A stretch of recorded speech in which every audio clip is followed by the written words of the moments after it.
Hello, everyone, and welcome to another episode of the Crowded Booth Live. Will Mannis and Ralph Leary and myself, Bryce Kuhn, here on a Monday evening where, Will, I know that we're not in the same location, but thunder is starting to roll outside the window. So you know what that means. Internet connection. So we're hoping we're going to have a good show on tap for you, though. We appreciate you tuning in. Hey, if you're on YouTube, if you're on Facebook, and if you're also on Twitter, we appreciate you watching as well. Guys, listen. We're entering a fun time of the year, especially because the Braves are starting to play a little bit better. So it makes living in the state of Georgia fun, the Southeast in general. College football is just around the corner. We are finally in a month where we're going to have college football games that mean something. It's going to be a ton of fun. But first off, as we always do, Will, how was your weekend? I know we hooped last night, but how have you been doing? I've been good, man. It's been a while since we've had a show, period, and it feels like a month since I've been on a show. So hopefully not a whole lot of rust tonight. We'll see. No, hopefully not a lot of rust. We'll see, indeed. Ralph, for you, how you been doing, man? I know that we did a show last week together, or 2 weeks ago, or however long it's been at this point. But how you doing? I'm doing well. It's been a really good weekend. Got a lot of rest in this weekend, and yeah, I'm happy to be back. Well, it's going to be a ton of fun to talk today and just really kind of kick off. I mean, it's almost been a year since we kicked off the live shows in Will Mannis's home studio that unfortunately had to come to an end. I do miss those days, but I don't miss what happened in result of that. I know you don't either, Will. No. But no, this is the thing. We're kicking it off. We're about to get ready for some college football as well. It's going to be a ton of fun. But first, we're going to talk a little bit about these Atlanta Braves. I think, guys, the last time we had a show, we talked about what should this team do for the trade deadline. That was about 2-3 weeks ago. It feels like now that we've talked about that. So, obviously, the biggest news is the Braves have now moved into second place with a favorable schedule ahead. Now, I know that once you get into the later part of August into September, it starts to get a little difficult. You have some, the Padres, Dodgers, stuff like that. You have to go back out to the West Coast. But, guys, and we'll start off with you. I mean, this is a team that took advantage of, they could have swept Washington, but they took advantage and they won 2 series back-to-back. I don't know if we've been able to see that all season, it feels like. And then they finally got over that 500 hump with a tough team coming into town. But this is a schedule. You have the Reds coming in that I feel like they're kind of comparable to teams that have a really good offense, but haven't really been able to capitalize. But there's some opportunities for them to gain ground, especially with the Phillies playing LA this week. Yeah, I want to take it back to the All-Star break, or not the All-Star break, the trade deadline. What a trade deadline for Alex Anthopoulos. I think that just the trades he made, Jorge Solaire, all the way back to Jock Peterson. It started with Jock Peterson, got the ball rolling. Richard Rodriguez helping out the bullpen. And you look what the Braves gave up as a whole. Kind of a whole lot of nothing, honestly. But that got the momentum going. I think that put a jolt into the team, saying, look, we're not out of it yet. Front office still thinks we have a shot, and we got to start playing better. And they definitely have done that. But, finally getting over 500, moving into second place, it's great for the Braves. It was great. I will gladly admit that I was wrong. I was a little early in May. Early May, I was like, well, this just isn't the Braves' year. They're not going to make the playoffs, whatever. Braves in the thick of it. They're going to have to win the division because they're, 6 out of the wild card.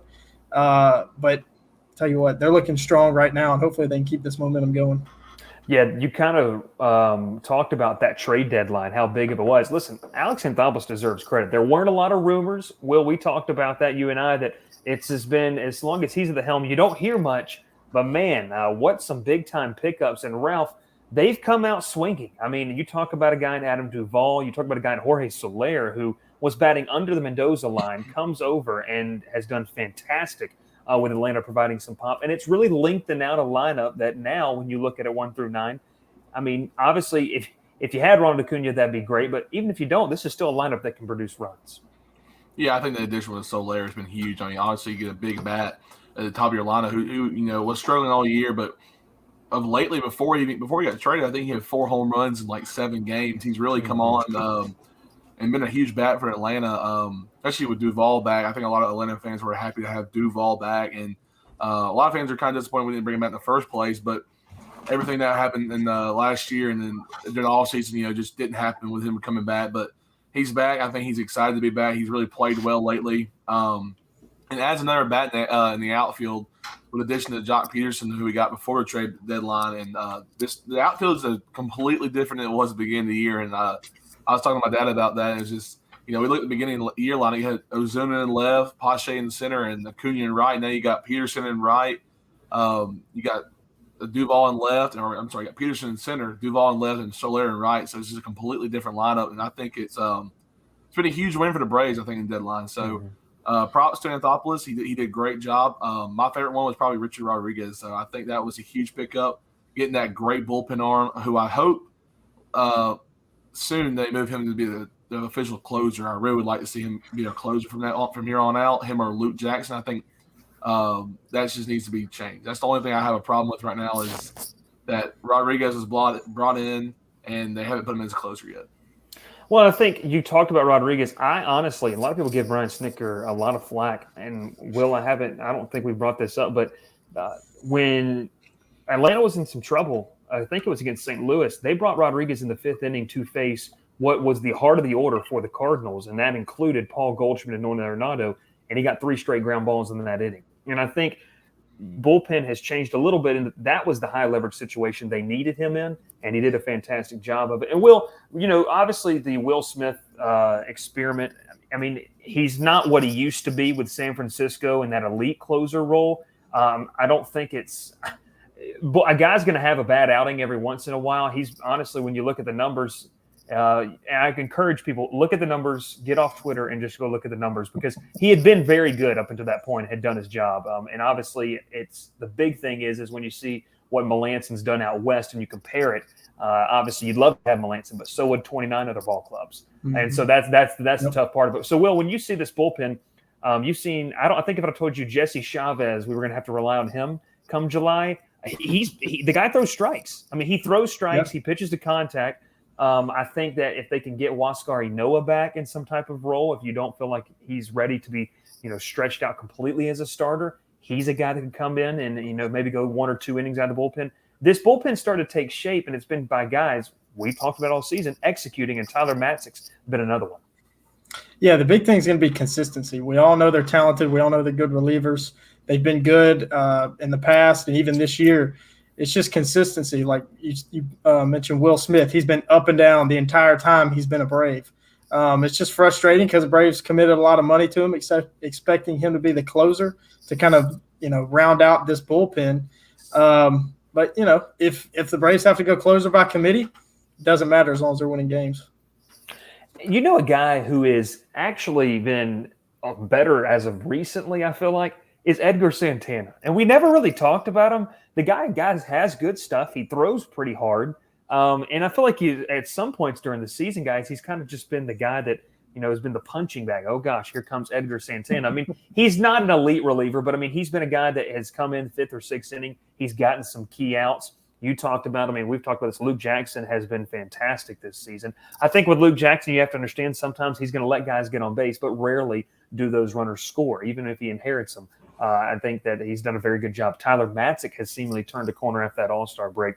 So I'll go back to this. They move into second place with a favorable schedule ahead, and I'll give you that. Obviously, they come home for 3 games this week against Cincinnati, and that's a Reds team that just came off a sweep and is playing well, and they've got a high-powered offense. But if they can find their way through that series, guys, over their next, 12 games, they're going to be playing, or 9 games, they're going back out to Washington. You have to feel like you're going to at least take 2 or 3. You're going to Miami, and then you go to Baltimore before coming back home for Yankees, Giants, and Dodgers. So, Will, would it be fair to say that this series, you need to continue? What is it? Maybe that's 9 games. You need to go 7-2 through that series, maybe with a sweep sprinkled in somewhere to really, gain traction before you face the Yankees, Dodgers, Giants, and then Padres to open up September? Just win the series. I mean, go 6-3. Take 2 out of 3, and you'll be fine. I mean, that was Bobby Cox's main objective all year. Just win every series. Take it one series at a time. We still got a lot of baseball left to play. We got a month and a half left in the season. Braves are only 2 games out of first place. This 9-game stretch probably is not going to define the outcome of the season. So just one series at a time, one game at a time. It's the old cliche, but it works. And in that meantime, guys, you look at Philadelphia's schedule. They've got the Dodgers at home for 3. Then the Reds come to Philadelphia for this upcoming weekend. They go on the road to Arizona, obviously one of the lesser teams in baseball right now. They go to San Diego. They have Tampa, and then they go back to Arizona. So both teams have some easy games sprinkled in with also some tough games. And Ralph, Will pointed to this kind of saying it's not a make or break, obviously, but you got to keep up the momentum. We talked about consistency. Atlanta has been the definition of inconsistent all season. They're starting to get on that roll now, it feels like. Well, yeah, I mean, you look at the Phillies right now; they're hot as any team right now in baseball, and you need to keep up with them. Obviously, you're a game and a half right behind them, or 2 games behind them right now. Games. You have 2 games. You're 2 games behind the Phillies. You can't let them stay hot and you fall down, because right now it's win or go home at this point. You need to, like what Will said, take 2 out of 3 in the next few series, and you're still in this fight with them. The Phillies are a tough team. They've really come along. Bryce Harper has really stepped up this year, and he's having a great second half. And the Braves just need to, like you said, just keep the momentum going. I think everyone's playing very well. Pitching's been extremely well. It all starts with the starting pitching to me, and the starters of late have been just dominant, really. Especially with Charlie Morton. This whole season has been one of our better pitchers that we didn't really expect him to be as good as he has been, but he really stepped up mid-season to now and has been great. Drew Smiley's been great. Max Free's doing well. I mean, Max Free's hitting ball better than most pitchers do in baseball in general. So, Max Free comes on as a pinch hitter in a game, hits a double and hits a ground rule double. I can see that the Braves are okay right now. I'm not worried. I really am not right now. I think this is a solid team right now, what they have. I'm not even worried about the Mets anymore. The Mets have one of the hardest schedules in baseball left to go. They got to play L.A., San Francisco, back to back. So it's going to go downhill for the Mets. I think the Phillies are the only team really in the Braves' way, and I still think they have a strong chance of winning this division. I agree with you, and I think one of the big things about it is, guys, reinforcements are still on the way. You have 2 big pieces of this team, one in the lineup, one in the rotation is going to come back. Travis Darnow, many expecting, although it's not official, to maybe see him on Tuesday. I know that's going to lengthen out the lineup. Ian Anderson is a guy who we had to rely on a ton last season, that shortened season. If he comes back, Will, and you have a rotation where Fried is seemingly finding his stride, Morton has just really been solid. He's providing, and I would say him going 7 innings, striking out 8 or 9, and allowing 2 or 3 hits, that's ace-level type of pitching from Charlie Morton that I think Atlanta wanted. They're getting that now. You add Anderson. That's a formidable 3, and you also have 2 young guns in Touki Toussaint and Kyle Muller that are really – they've kind of stepped up the charge too. So you have to feel good when the Braves do have a bullpen that kind of can struggle when the starting pitching goes deep into games. Well, if you're the Braves, you don't want to end up like last season and just be one pitcher away. Hopefully Ian Anderson can fill that hole for this upcoming season. But you got to make the playoffs first. It doesn't really matter if you're one pitcher short if you can't make the playoffs. So, but that's the big thing. It lengthens the rotation. It adds depth even to the bullpen because, especially if you're making the playoffs, one of those 5 guys is going to go to the bullpen. And I think all of them, you mentioned Tukey and Muller and Huascar Noah, he's coming back too. All 3 of them I think would be really good in relief as well. So, the Braves are in a really good spot. They're in a good spot. And then we talked about Travis Darnow. I mean, it's no secret there has been there's been a bit of a black hole offensively at catcher. Now, listen, Kevin Smith, people are going right after him. But if you look at pitchers' ERAs when he's behind the plate, he does a good job of calling the game, and I think you have to attribute that to the success. But it's expected that Stephen Vogt will probably be retained as a left-handed bat off the bench who's shown at times he can get some timely hits. But what does Will, and I'll go back to you then to Ralph, what does Travis d'Arnaud give you? I mean, I'm not expecting him to put up NFL Silver Slugger award numbers, but if the guy bats 260, 250 the rest of the way with a little bit of pop, that's more than what we've seen, and it also helps out this offense. Yeah, I mean, he brings the offense. There's kind of – you look at the lineup, it's very strong 1 through 7. You throw him in there, it's strong 1 through 8. And, you didn't mention it, but you're kind of knocking on his defense, I think, just a little bit. But the pitchers are comfortable with him. I mean, he's been there – this is his, third season? Second full season? So the pitchers know him. They're comfortable with him, and that means a whole lot. So d'Arnaud, I mean, he really completes the offense. We love this saying. It's like getting an addition at the trade deadline is really what he is. It really is, and it'd be a big bat in that offense. Ralph, for you talk about d'Arnaud, you talk about Anderson. I know you talk about pitching is a big part. I would say too, just talent-wise, I mean, Atlanta has the talent to do it. They went out the deadline. They got big bats. Solaire, that at any moment when he hits the ball, he's going to hit it pretty hard, and it's going to go a long way. Yeah. I know that Will, when he saw Adam Duvall has been acquired by the Atlanta Braves, it was like a kid on Christmas. So when you look at this lineup constructed, I mean, you said you're not really worried about it, but Travis d'Arnaud coming back does provide a boost.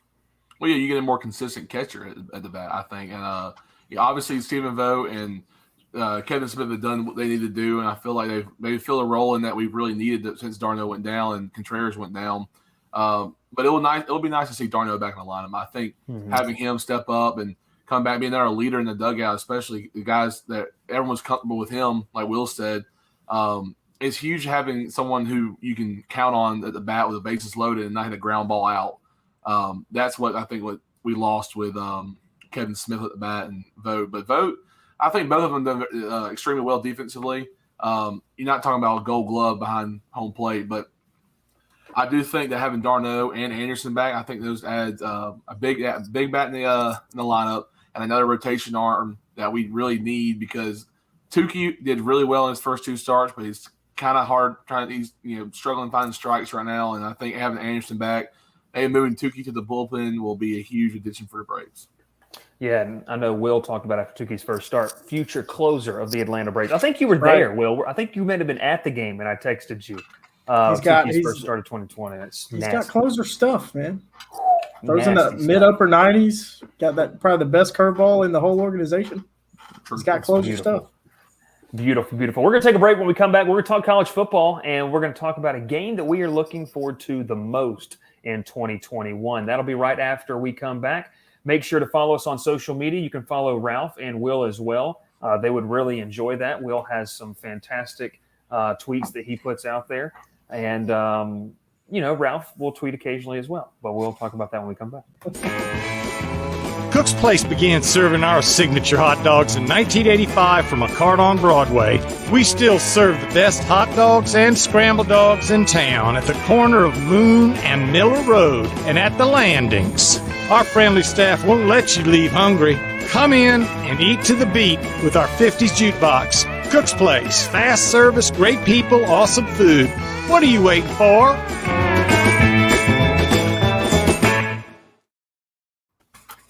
Guys, college football is back. Fall camps have opened up for seemingly every program. I know that each of you are excited about that. So before we get into the game, Will, I want to go to you first on this. When you see, the posts start to pop up, you see, guys running drills, shells, and then we're going to get into pads, and you see all this type of stuff. Man, what is it like to see we're transitioning, school's back, and college football just really starting to, really ramp up? Like you asking what I'm feeling? Feel inside. How does it make you feel inside when college football comes back? How does it make you feel? It just makes me feel like the world is coming back. All is right in the world. Just hoping now it's not taken away. I know, man. That's going to be the big thing. Ralph, for you, college football is coming back. I mean, obviously, this is going to be a big season. There's a lot of games that a lot of people have circled on the calendar for you. I mean, 2021 college football season, What does that mean to you that know that we're going to have full fans in the stands, hopefully, and it's going to be a fun time? I think it brings a little bit more normalcy back to what we had last year. Obviously, no fans were really able to come to games for most of the big SEC games. We wanted to see full houses. Obviously, Auburn and Georgia last year was probably the most attendance we had last year in a game. But it's just nice having like a normal season, a full season. Everyone will see more non-conference scheduled games, which would be exciting to see some of these bigger schools play each other. Georgia, Clemson, beginning of the year, it's always exciting matchup. So it just feels like we're going back to normal than what we were last year.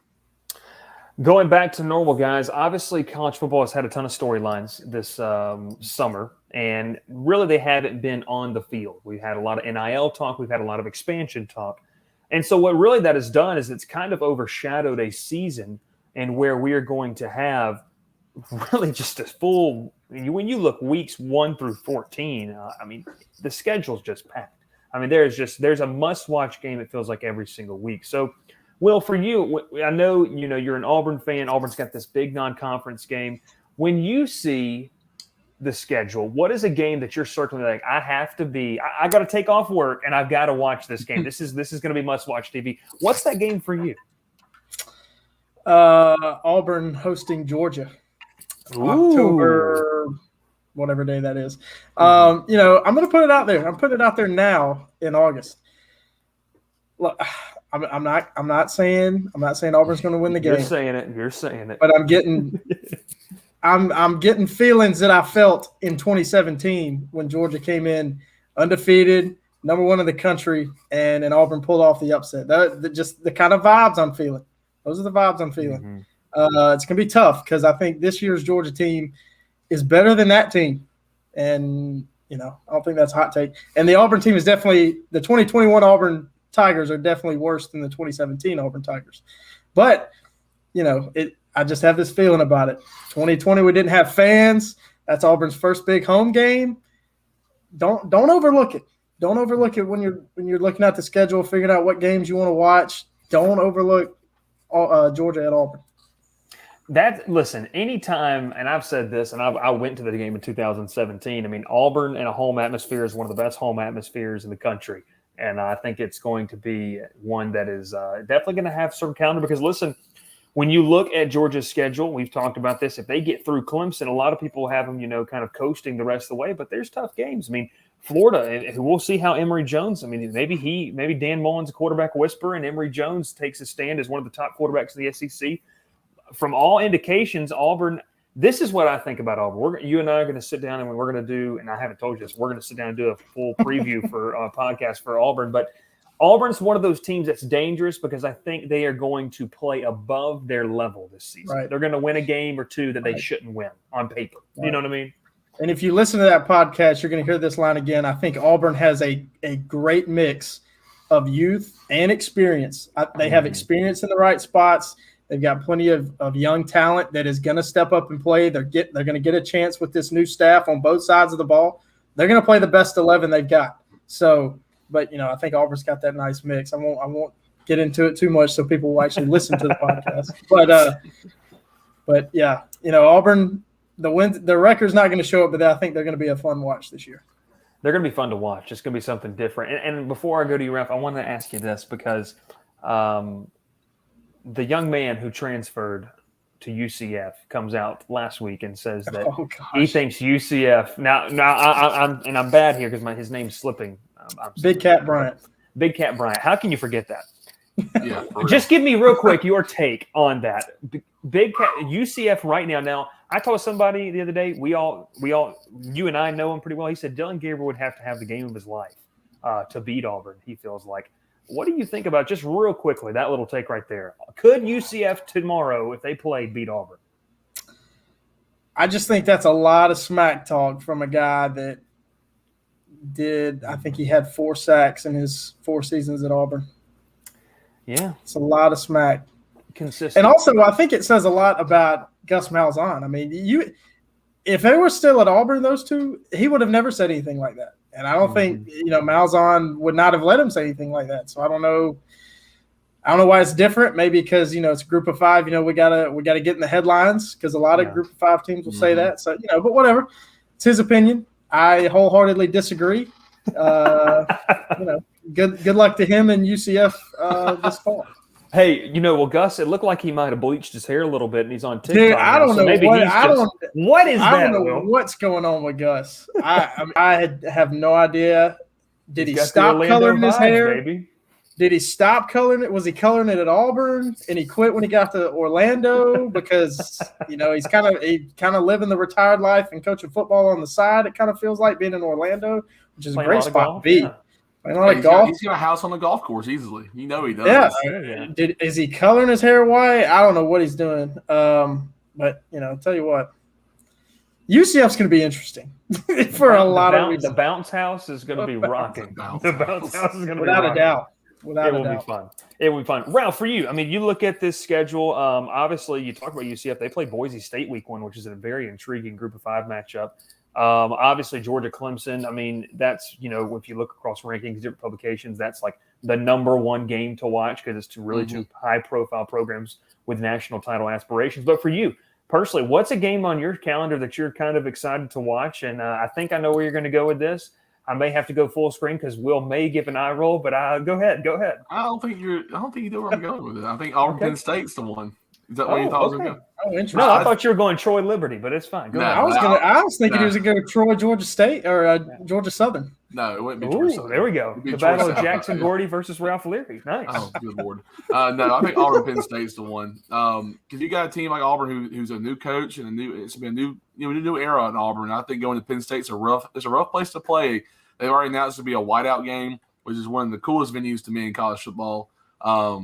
It's a tough game for Auburn, and when you come home, you play Georgia State, which is not an easy game. You call the not a trap game. There's your eye roll. There's your eye roll. Look, Will, I know this is one of those games. I've been an Auburn fan too before. I've seen this happen before. Everyone's seen it. You go to a huge win. When I was at Troy, we beat LSU. Come back, play South Alabama on ESPN2, and we lose.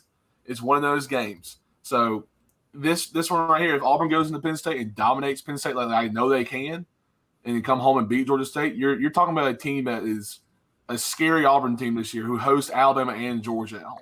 Mm-hmm. I think Ralph has more confidence in Auburn than I do. I'm telling you like I know it. I believe in Auburn this year. I believe too, but throwing out words like dominate, I think they can dominate Penn State. I really do. I don't think Penn State's a lot team than Auburn. You look nationally, Penn State is the team everybody's looking at to really rebound. They had a real rough 2020. They had guys opt out, like Micah Parsons was a top. But he was top 10 pick. Right. He's not there, but I'm saying. Don't worry about it anymore. Had a lot of guys. Oh, I agree. I know it was a weird season especially for Big Ten players not having fans at all. But I still think Auburn has Auburn travels well. I know a lot of people who are going to this game and a lot of friends going to this game. I think Auburn's going to travel well. Obviously, you're not competing with that crowd, but then again, I still think Auburn can have a great game. I know they play pretty decently on the road in bigger places. Like they play very well. Was it Kyle Field? Is it Texas A&M Stadium in College Station? They play very well. Auburn has not lost to Texas A&M since Texas A&M at Kyle Field since Texas A&M joined the SEC. Very hard place to play, and they go in there and win every year. Auburn hasn't beaten LSU in Baton Rouge since 1999, but we've had 5 or 6 chances to do it. Troy did collapse. Oh. Well, Troy's had one chance. They're 1-for-1. Good for them. 1-for-1, baby. They don't have to play them every year. Okay, I got two of them. And then they don't have to play an SEC team after. So true. They played South Alabama. Which is the furthest thing from an SEC team. All right, I got 2 for you. The pandemic robbed us in 2020 of this first set of this home and home. And I'm excited to see Mario Cristobal and Oregon come into Columbus, Ohio, and play Ohio State. A lot of people have clamored that they want Ohio State to play a little bit tougher of a non-conference schedule, but I'm excited to see who emerges from the quarterback battle for Ohio State, especially with the young man from the state of Texas that said, I'm just going to go ahead and skip it and enter the quarterback battle this year. That's going to be a lot of fun to watch. But, guys, my big one, and this is one, and no, it's not Derek King saying that Miami was going to beat Alabama. That's not happening. But I'll give you this one. My one to watch this year, obviously Georgia Clemson's going to be up there. On October 2nd, the Cincinnati Bearcats head up to South Bend, Indiana. and they're playing Notre Dame. A lot of fun storylines. Marcus Freeman, the former defensive coordinator for Cincinnati, is now the DC at Notre Dame. You have Desmond Ridder, who is going to head into a high-profile game. And essentially, what I like is that this Cincinnati team and Luke Fickell pretty much said, okay, you didn't want to put us in last year. Now we're going to go out and schedule some non-conference big-time games. They play Notre Dame up there, and I think that's going to be a high-profile matchup. It's going to be a lot of fun to watch. And for Notre Dame's side, they've got some big-time games. Can they return to the playoffs in the post-Ian Book era? So it's going to be a ton of fun to watch. I ask you this, Will, who's your under-the-radar team? Who's your under-the-radar team? We'll keep it around for about 2 or 3 more minutes. If you give me an under-the-radar team that you're looking to watch this season. Under-the-radar team. I'm gonna go local. I'm gonna go pretty local. I'm gonna go the Georgia Columbus Tech State Yellow plays Jackets. club football, so Georgia Tech Yellow Jackets. okay. All Year right. 3 under Jeff Collins, right? Year 3. Yeah. Yes. Year 3 under Jeff Collins. It's time to make the next step for Georgia Tech. I'm very interested to see if they can do it. Mm-hmm. Love Got that. confidence they can, but They got a tough schedule. They play do. Notre Dame, North Carolina, Georgia, and Clemson.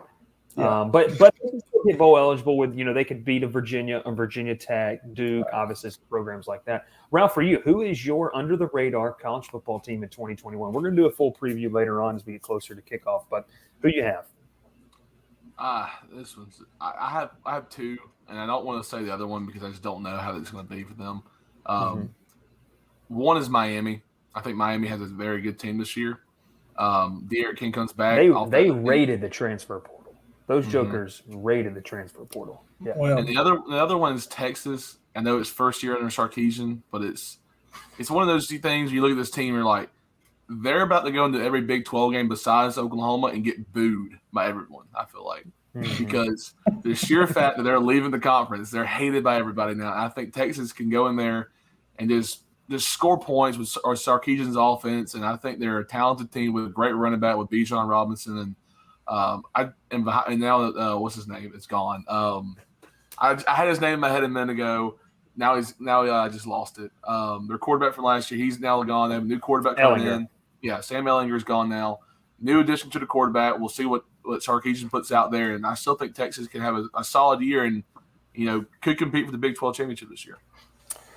I'm going to go stay in the SEC. I'm not going to take Palmer Tom's. And yeah, he did say that they're going to compete for the ACC title. But I'm going to stay in the SEC, and I'm going Ole Miss. I think Ole Miss could be fun to watch. If they, I'm telling you, if they would have had a defense are you drinking your Starbucks coffee too as you say that? Because that is a basic answer. I am. I am. I like Ole Miss. My other one is I know Palmer Tom's talked about this a couple weeks ago, is Iowa State. I would love to see them win the Big 12. And I got a thought about Ole Miss, and it relates to Auburn because I'm biased. Yes. A lot of people are expecting Auburn to be favorites when Ole Miss comes to Auburn.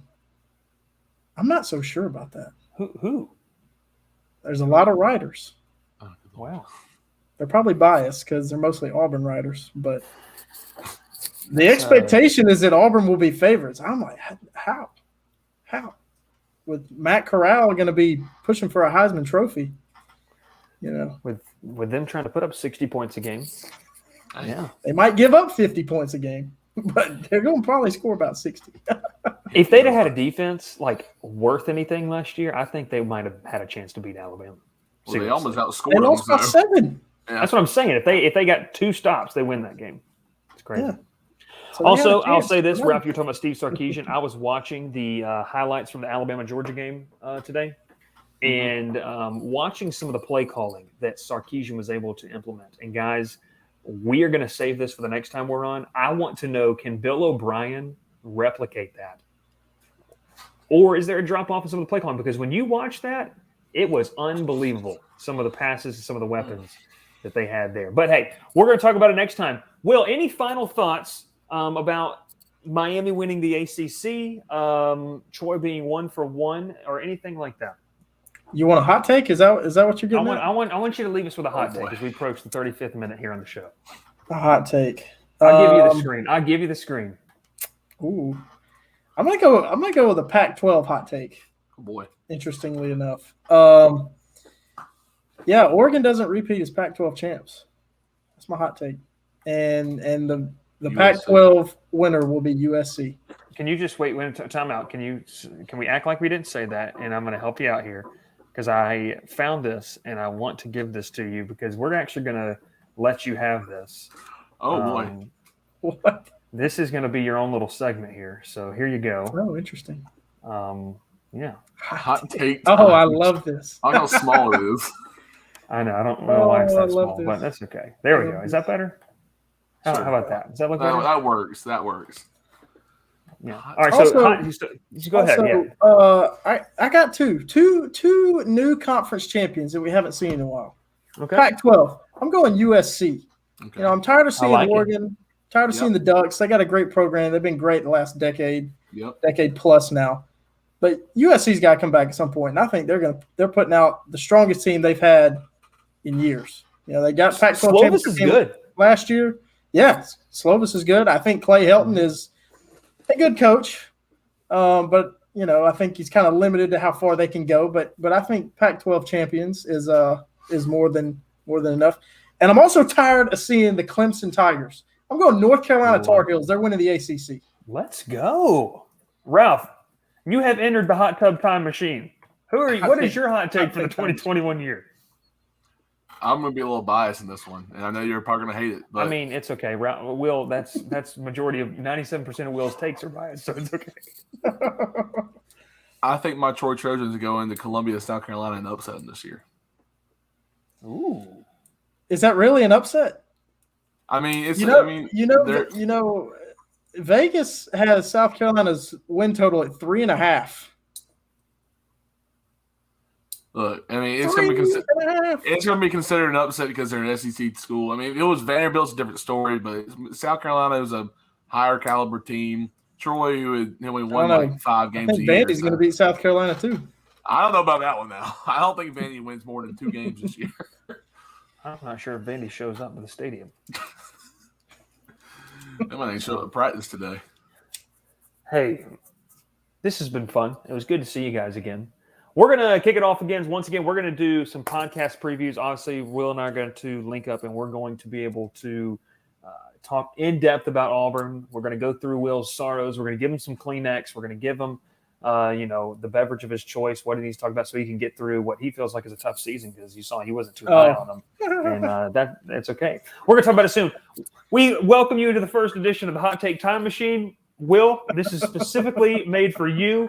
We're going to let you have this. We may even let you have your own 5 to 10 minute show once a week just to talk about hot takes if you'd like to. I love it. That might get the viewers going. We appreciate everyone listening. Everyone have a fantastic day, and we'll see you once again on Wednesday.